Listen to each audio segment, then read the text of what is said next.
tikrųjų sekasi repetuoti labai smagiai, nes malonumas dirbti su tokiu solistu. Tikrai Ilja nuostabiai dainuoja. Labai graži muzika. Iš tikrųjų, rečiau gal atliekame britų muziką, jeigu neskaitant Hendelio muzikos. Tai iš tikrųjų labai malonu prisiliesti. Ne pirmą kartą su ansambliu mes atliekam Finci, aišku, su Ilja atliksim dar iš Charpentier, Perselį, tai čia jau, kaip sakant, dažniau atliekama muzika, bet šitas kūrinys iš tikrųjų atradimas, manau, mum visam ansambliui.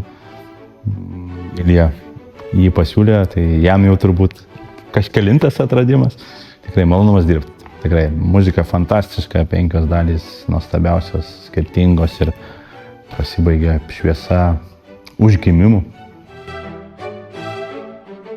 Tai manau, kaip ir kiekviena diena yra kitokia, tai ir koncertas bus kitoks dėl to, kad mes, jeigu muzika kiekvieną kartą vienodai skambėtų, aš manau, kad klausytojai neitų į koncertus, nes jau vieną kartą išgirdę Beethoveno simfoniją, antrą kartą nenorėtų jos klausyti, jeigu jinai nuskambėtų taip pat, tai aš manau, kad kiekviena sekundė, kiekvienas akimirka būnant scenoje yra ypatinga ir ypač ypatinga tada, kada muzikuojam su aukščiausio lygio muzikantais. Tai ir man kartais koncerte apskritai yra dalykų, kurių niekad nesurepetuosi.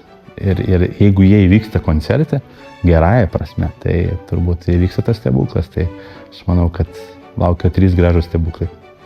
Ir užbaigsim būtent pas jūs.